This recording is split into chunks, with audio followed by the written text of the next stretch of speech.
What do you think of when someone says, "Does it spark joy?" Personally, I think of the memes on social media where someone says they tried Marie Kondo's method and ended up tossing out some tools, vegetables, and their boyfriend, or something similar to that. I read The Life-Changing Magic of Tidying Up back when it first came out in 2011. Pieces of it still hold space in my brain, but it was honestly not quite the right system for me or for my family. However, I could see the benefit of it and could find certain elements that resonated, and I took those with me. As Bruce Lee says, absorb what is useful, reject what is useless, and add what is essentially your own. That's how I ended up creating the simple system for decluttering, which I describe in episode 2 of the Positively Living podcast. I wanted to help clients discover their own best method, especially after so many had tried and failed, at least in their estimation, the KonMari method. Marie Kondo has inspired both spectacular decluttering results and ranting memes, as well as some clients who have come to me to figure out a better way. But I do believe a small part of the confusion is her being misunderstood, and my hope today is to help you learn how her system works so you can decide if it makes sense for you. You're listening to the Positively Living podcast. I'm your host, Lisa Zawrotny, founder of Positively Productive Systems and a coach certified in time and stress management, helping clients make space for what matters most in their lives. Join me each episode and we'll talk about decluttering, stress management, habits, personalized productivity, gratitude, and so much more. I understand the overwhelm of life because I'm a wife, mom to kids and cats, and a former caregiver. I'm here to help you choose what's right for you so you can do less, live more, and breathe easier. Sound good? Let's get to it. Hi everyone, and welcome to the Positively Living podcast. Today, Tim Lucier joins me to talk simplicity, sparking joy, and more. Tim Lucier is a coach, facilitator, and certified Konmari consultant. With a passion for decluttering, productivity, and building healthy habits, he pairs these passions with his experience in the hospitality and tourism industry to help individuals and organizations to eliminate mental and physical clutter to bring focus to what matters most, living and working more joyfully. I love that Tim's life, family, and work all connect to a retreat center in Canada, so his whole perspective on nature and experiencing life to the fullest makes his choice of the KonMari method an almost obvious one. After all, a huge part of what she represents is us honoring what we own, whether by using, displaying, or decluttering. He makes a great point about those funny memes. After all, if your boyfriend doesn't spark joy, maybe you do need to declutter him. And he shares a bit about the decluttering process, KonMari style. He also describes the work he's done on his own habits, which we were then able to break down in terms of tactics and benefits. And, as if on cue, we happily ended with gratitude, something Marie, Tim, and I all have in common. I think you'll enjoy a fresh perspective on a system that's been around for almost a decade, and I hope you're inspired to find a way for simplicity to spark joy in your life. Welcome, Tim Lucier, to the Positively Living podcast. Tim, you and I have Marie Kondo to thank for our connection. Not that she introduced us personally, but I cannot seem to have a conversation about decluttering without her name coming up, so I knew I needed to invite you onto the show so that we could talk about decluttering and simplicity and sparking joy. And it was a bonus that I realized we could geek out on productivity and habits too. So welcome. Yeah, thank you. It's so exciting to be here, and I'm really happy to be able to join you, and that we share all these similar passions is really exciting. Yeah, I would love if you would share a bit about who you are, who you help, what makes you light up or spark joy, as the case may be. Sure. Yeah. So my name is Tim Lucier, and I'm a certified KonMari consultant living in Canada. And I'm a facilitator of experiences at my home, Northern Algonquin, which is actually a retreat center where we explore transformational leadership, deep connection, and extraordinary living. I grew up there, so I think that gives a bit of a window into my background and approach to life. Mhm. To describe sort of my interests and what sparks joy for me, it's hard to describe in a linear way, but I can say I've been deeply involved in theater, dance, music, fitness, yoga, travel and history, the KonMari method, and then more recently, habit hacking and productivity. Love it. Okay, so another thing we have in common is being multi-passionate and the Yes. theater thing too. You didn't know about that, but yes, so fellow theater theater person. I love that.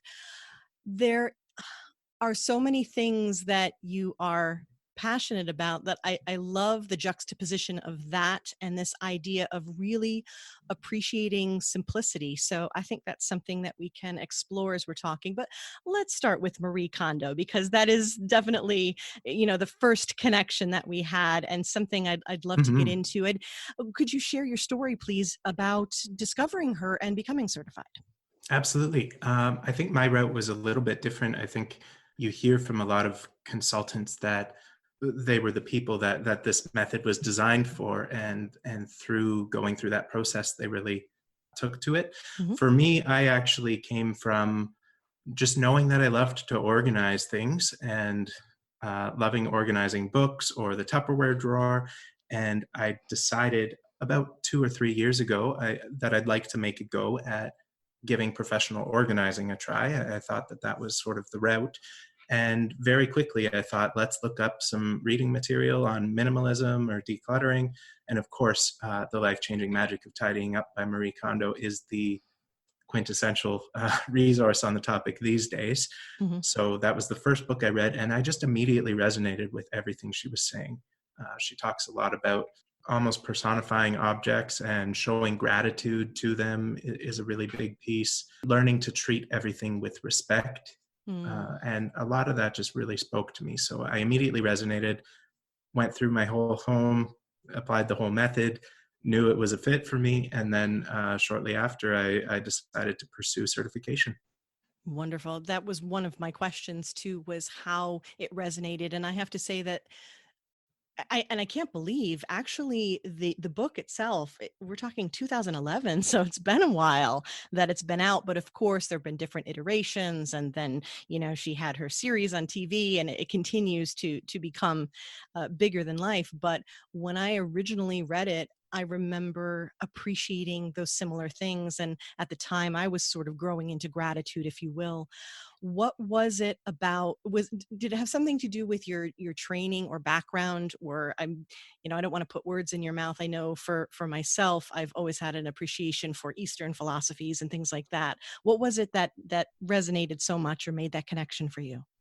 hmm Well, I think definitely growing up in a retreat environment, I Hmm. think things like gratitude and that everything in nature has a spirit and should be respected, to the idea of the secret and the power of the universe, that clutter going unused and rejected could cause stuck energy in your life. Hmm. That all just was very much in alignment with things that people in my life had been talking about. Yeah, this is what you grew up with, right? This Yeah. kind of, and one of the words that sort of jumped out as you were describing, where you are and essentially your family business, was the idea of experiences. And I know that we as professional organizers often talk about that and especially too, I think for those who are seeking minimalism in whatever capacity, whatever level, wherever on the spectrum you want to be with it, people are searching for, ways to replace the stuff with hmm connecting with life. So it really feels like that's it in terms of what Marie is about. And I think that she is often misunderstood. And of course, the first thing I'm thinking about most recently is all of the memes that you find online where it was like I went to look to see what sparks joy in my life, and I got rid of vegetables and a table and my boyfriend, or like Right. Yeah. it's kind of the crazy. Do you find that there's a little bit of a misunderstanding? You know what? I love the memes, and Yeah. I think that they're true to a certain extent. If somebody's getting rid of their husband because their husband doesn't spark joy, that sounds like a good decision to me. just Yes, I would agree. I'm not talking about mine, just so we're clear. But yeah. yes, this actually connects perfectly to this idea, and I think you and I were already on that track when we were chatting. Was this idea that it goes beyond the stuff? And I always Yes. talk about decluttering in our lives of really questioning what does this do? Does this enhance or does this hinder me? And Mhm. that's I think what the filter of spark joy is about, right? Well, what I always think of it as shorthand essentially for, is this item in alignment with the life that I want to be living and how I want to be living it and what I see for myself in the future? And I think part of the reason that the KonMari method is so successful for so many people that give it a try is that it's actively teaching us how to choose what is in our best interest and how to stick with our intuitive muscle and our gut intuition through practice, because it's really by training that gut muscle that you get good at making decisions. So I really see myself as helping people to become better decision makers in life. And that's a Mm, process that is done through tidying the home. But I think that the real magic of it is what happens afterwards and the decisions that you're able to make about careers, relationships, how you spend your time, everything moving forward. absolutely. When you are organizing or specifically decluttering, as we first start to do, and what I call releasing, what doesn't serve us, making space for what matters. When we do that, we are making decisions, and sometimes at first, I think it can be overwhelming, which is why having people like you, people like me to come in and help, that decision fatigue can be a real thing. But the good news is it is like building a muscle, right? And Hmm. and so I like that you're helping people become better decision makers and trust themselves and their intuition. I love that. And again, it's like you have this setup to have the perfect segue to this idea of habits that we love so much. It Oh, seems yeah. right. There's such a good connection with that. And things beyond the objects, and how when we're making the decision for what and making the choice, which I love that word, that we have choices to say what's going to make me better. And what was the phrase you used, that to be in alignment, right? In alignment with the life that I want to be living. Yeah. Yes. And to even start thinking about that, I think it's so important to remind ourselves that I feel like you and I have built a pretty strong muscle of asking, what kind of life do I want to be living? But I want to encourage everybody listening to this Hmm. that it's a question I strongly encourage you to ask, because you get to choose. You really do, with each step and, getting back to it, each habit. So that's another thing we talked about that we're absolutely both into. What's been your latest inspiration in terms of habits? Oh my gosh. Well, I was actually, I mentioned this earlier today, but I've throughout the COVID-19 situation that we've been dealing with, I decided that I wanted to dive into working on some of the healthy habits that I had delayed, Okay. that Yep. that I didn't yet adapt in my life. And I decided I wanted a really strong morning routine. So I actually started this in January, but I used this whole time to really zero in on it. Hmm. And making your bed every morning, so huge, and something that even as a practitioner of the KonMari method and as an organizer, I never exactly always had time for. And making the time to do it and making it fun. I put on a podcast first thing in the morning before I get out of bed, and then I start my morning routine already enjoying listening to that. And then I just have this whole process. It's like a half hour me time that I spend on kind of ticking off everything that's involved in this habit stack, you could call it. Hmm. And it makes such a huge difference. Okay. I love that. Would you be willing to share what's included in those habits in that 30 minutes? Oh yeah, I mean it's the basics. Make my bed, have a Hmm. tall glass of water, brush teeth, get ready for the day, get dressed, make breakfast. But just the doing it joyfully and doing it in the same order every day, Hmm. and while listening to a podcast every day, that brings a little piece of magic to it. I love that. And hopefully the Positively Living podcast is on your playlist. But Absolutely. I'm immediately thinking, okay, so James Clear, Atomic Habits is popping up here with some of these elements. But this idea, when we're talking about developing habits, you have described so many important points to habit development. First of all, making it easy. Okay. Hmm. Uh, Hmm. making it joyful, which is something that you want to do. Stacking it, and there's so much efficiency. That's why actually I have a thing for podcasts, and then decided to start one, because I love doing activities like that are, I know, need to be done, and listening to something that's inspiring me. And that also raises your energy too, when you listen to good music, or you listen to something that's feeding into what something you want to learn, or just it really raises your energy. So there's so many good things happening with that. And one of the things you mentioned before was this idea of not having time. I think we say that, we all say Hmm. that. Hmm. And I feel like maybe it's more of the we didn't prioritize it. Yes. Well, that's the secret to not having time. Everybody has enough time, but you have to decide what you really want to spend your time on. And honestly, like recently, that's been a big part of what I've been going through too, is maybe I don't have to do this or that or the other thing. And I've been trying to be a better delegator, and even work with a virtual assistant for a little bit, Hmm. just experimenting with different ideas of how to offload the stuff that is not so important for me to have my hands in, so that I can do the things that I love doing. Yeah, so delegation, I mean, that's one of the most beautiful types of decluttering, in my opinion, where Yes. and again, it comes back to making choices, and that you get to choose.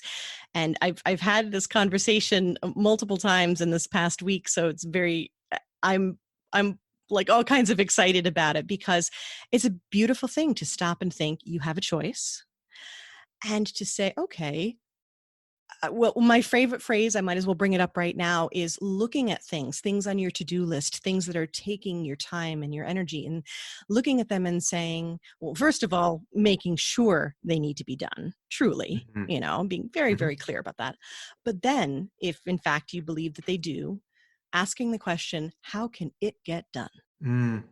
It's so important. Yeah, Mhm. not how can I do it, but how can it get done? So Mhm. it sounds like you are exploring that. I was actually very inspired to start delegating in whatever way that I could. And it doesn't have to be huge. It can be, really small steps. It can be delegating, it doesn't have to be to a person. It can be automated systems. We have a lot of technology now that can really Oh help my us, God. right? There is so much from if this then that, and Zapier, I think, Hmm. is the other one for Yes. for automation. There is so much that's possible these days. It's insane. Yeah, and taking a little time on the front end, just like when you're developing the habits, and taking just a few extra steps, which I know we feel like we don't have the time for. Speaking of which, what's been the difference? What have you felt in terms of this morning routine and this change? What have you experienced with it? Mhm. Well, I think one thing that's made a difference for me is when I come downstairs and I go to work, I just feel like I've done everything that I wanted to accomplish that morning, Hmm. which makes it easier to move on to the next part of the day. I've already ticked off 5 or 6 items, and when I get to the office, then I make a list of, okay, what are the big three that I'm going to do now, and I can focus on that. I'm not worrying about, oh, I forgot to have breakfast, or oh, I didn't brush my teeth today, and I'm going on a date later or whatever. It just doesn't happen because it's all taken care of. And then coming back home at night and the bed's made, that is real magic right there. Yes, yeah. When you take that, again, it's investing that time ahead when you feel like, I mean, at least for me, I've never necessarily classified myself as a morning person, but having that preparation, and really putting yourself in a spot where you feel proactive instead of reactive. that changes how you show up. It changes your productivity. And that's the one a takeaway that I think is so important for people to know is that there's a little effort that you put in to begin with. It's like a front end, but what you get back is incredible. And I love the bonus of when you come back home, your bed is made. It's like when we organize a closet or we tidy up someplace and then you walk by it. What happens? You're like, oh, you breathe a little easier, you feel good. It's the exact same feeling, and it is tidying up. I mean, Hmm. making your bed and picking up your clothes, putting them in the hamper, that is, a really simple thing that you can see an immediate effect. That is why decluttering is so fun to do. It's why I enjoy it, I think, is because you can see the immediate effect of the process. So Right. it might feel like a drag bringing everything out and working your way through it, but when you're done a couple hours later, it's had such a huge effect. Yeah, it's something that you can see. Sometimes there are situations where there's an excessive amount of clutter. So it takes a little bit longer. And I often say, don't panic. It may feel like it's worse before it gets better, but it will get better. You have to make a mess to clean a mess. Yes, I feel like we need to be a little bit, uh, we need to embrace mess a little bit more, which I know sounds funny from an organizer, but really you do because that's how true change and a true shift is going to happen, right? And have you noticed a difference in like your energy to complete other projects or you know what I mean? Like when you start getting these habits in place that involve preparation and shifting how you show up, have you noticed a difference in I guess what you're tackling, if you will, or producing or doing or trying? I think so. I mean, I think it comes from multiple touches. Mhm. So I think I get that benefit almost as much from the delegating as I do from the morning routine. Yeah. But I think it's all pieces of the puzzle, getting 1% better every day, right? Yeah. Forming new habits or diving deeper into solid habits, keeping tidy spaces, delegating work, and being better at deciding what's important to work on. It all contributes. Yeah, I agree. And you sent me a great quote from James Clear of Atomic Habits that I want to share just because I feel like it dovetails so nicely into what we're talking about. The goal is not to have the least amount of things, but the optimal amount of things. Two important footnotes. One, the optimal amount depends on your goals. Two, the optimal amount is almost always less than you think. Hmm. I And love that. that is so good. There's such good words in there that I want to pull out because now that we've talked about the benefits of decluttering and the habits and how everything can connect, let's talk a little bit about like levels of decluttering and what we're doing. And he talks about having the optimal amount of things. I love that word. How about you? I certainly do. Yes. So, what guidance would you offer in terms of seeking out the optimal amount of things? Hmm. Well, I think it's really going to be different per person, and I think that is one of the big things that makes the KonMari method a little bit different from what people expect. Hmm. I've heard criticisms that it's too high a bar of. I think people look at her aesthetic posts on Instagram and they say that's not achievable for me. That's too high a bar. That's not enough things. It's too perfect all the time. And really, that's not what the method is about. And I think really it's about tapping into, and this is with the KonMari method in particular, surrounding yourself with only things that spark joy for you, and surrounding yourself with things you love. And Marie does not place a limit on that. People have suggested that she offers certain numbers, but that hasn't necessarily been the case. When I'm working with a client, I let them trust their gut intuition on what the optimal amount of things for them is. Hmm. And I don't often make suggestion about how many things they should be aiming for, but we talk more about the life that they want to be living and what they want their space to feel like. And often just looking through that lens tells you how much is the right amount. Right. And the brilliance of this, I often describe it as, peeling the layers of an onion, is that you can try it. And as you're practicing, going with your intuition and what feels right, you may come to find as you build that decluttering muscle and that you live with what you have, that you suddenly see an opportunity to reduce it further. Hmm. You can keep going in stages to try it, to trust your gut. So I see her, the sparking joy surrounding yourself with things that really bring out the best in you in your life. I love that part of it, and I see that as one filter. And then I think what naturally happens probably happens with you. It's not that we suggest certain amounts per se, but when you are trying to figure out how much to keep, so to speak, especially when we're talking, well, actually, not just when we're talking about physical things, it could be in your schedule as well, really anything that we're talking about decluttering. I often like to talk about a limit in terms of the container that you have. And that container could be the size of a closet, and how, and then how are you accessing that? How easy is it to get, and will you be able to get to it? My favorite description is, you have a closet and you have four big bins stacked, and that seems like a good idea until you need something in the bottom bin. Hmm.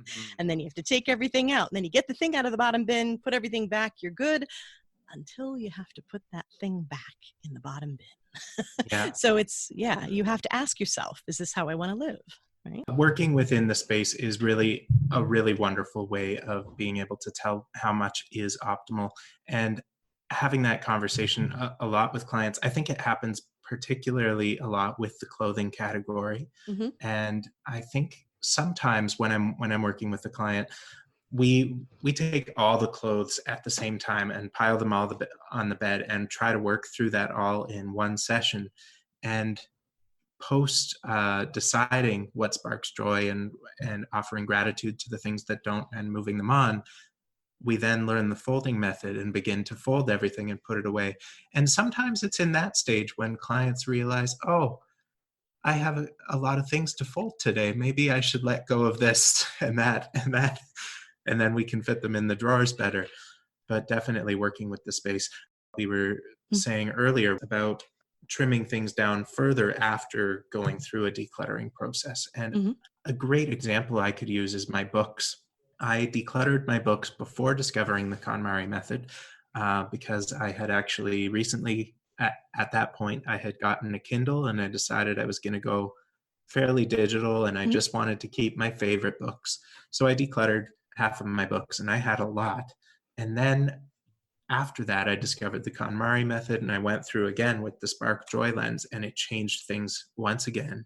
And then I think I decluttered my books maybe two more times after that, most recently because I had a new, smaller bookshelf and I wanted to have things look really nice on that shelf. There you go. And Yeah. it was through the lens of what are the books that I truly want to recommend to others and that I love the look and style of for my shelf, and that spark joy for me because of the content. But it's a combination of those as opposed to just this massive collection. So it's pared down every time, and I Right. think that that's it's really great to be able to look at things through different lenses and continue decluttering throughout our life. It's going to be a process. It is. It is. It's always ongoing. It's definitely not a one and done. And I think that the more that we encourage that and say it's okay that it is, it's a good thing that it is, because you know what? We change, we grow, our circumstances change. For me, some of the most obvious instances of that, is that I have children who are growing and they get into different stages. So it's very clear for me. It's like right in front of me to be able to see how those needs change, and how the nature of the things that they have surrounding them, or what they want to do, how they interact with the world changes. I also have a great example of that same influence with going through decluttering, going through it in like the steps or stages, or like you said, seeing like it in a new lens.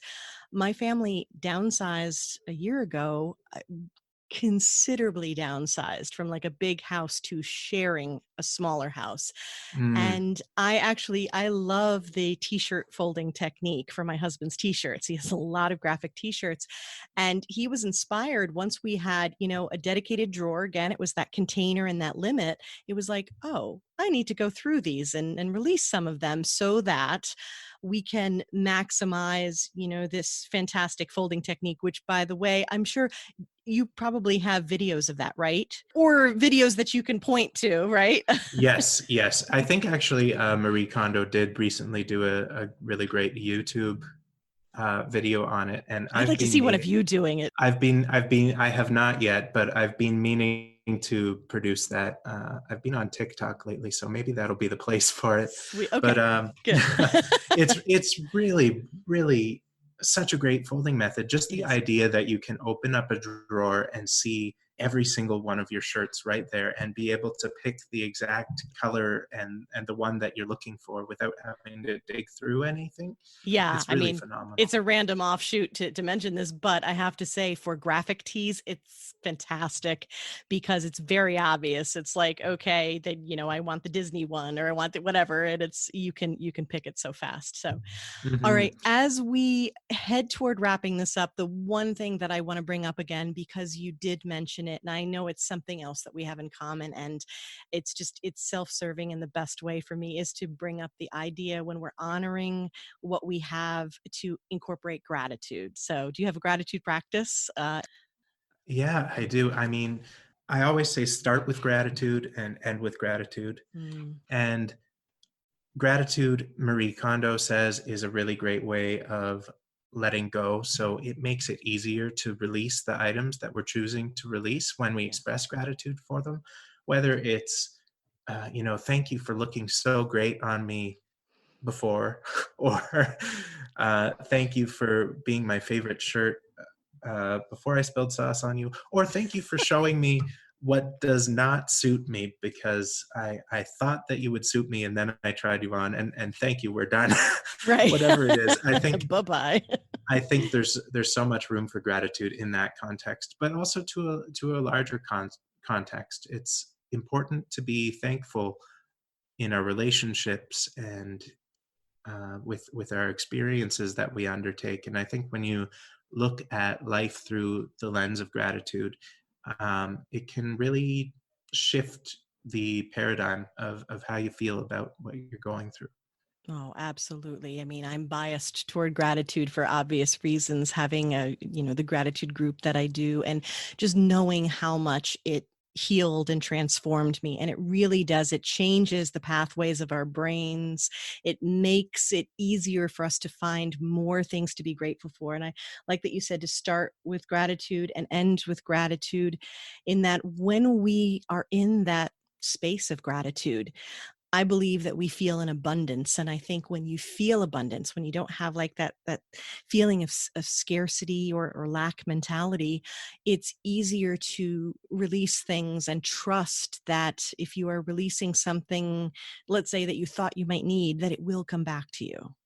When you feel abundant and you feel positive, it's easier to trust that you can make space for certain things now, and that as you move forward through life, you'll receive what you need. So, Hmm. And in the context of releasing, that sort of lines up with that universe idea that when you let go of something that you're not fully utilizing and not really appreciating, let it go with gratitude, and that energy can come back to you in a different way. always, yes. I agree wholeheartedly. Okay, I think that is a beautiful place for us to wrap up. So let's have a little bit of fun and a little bit of inspiration to wrap up, and we'll start with the question, what's the song that always makes me dance?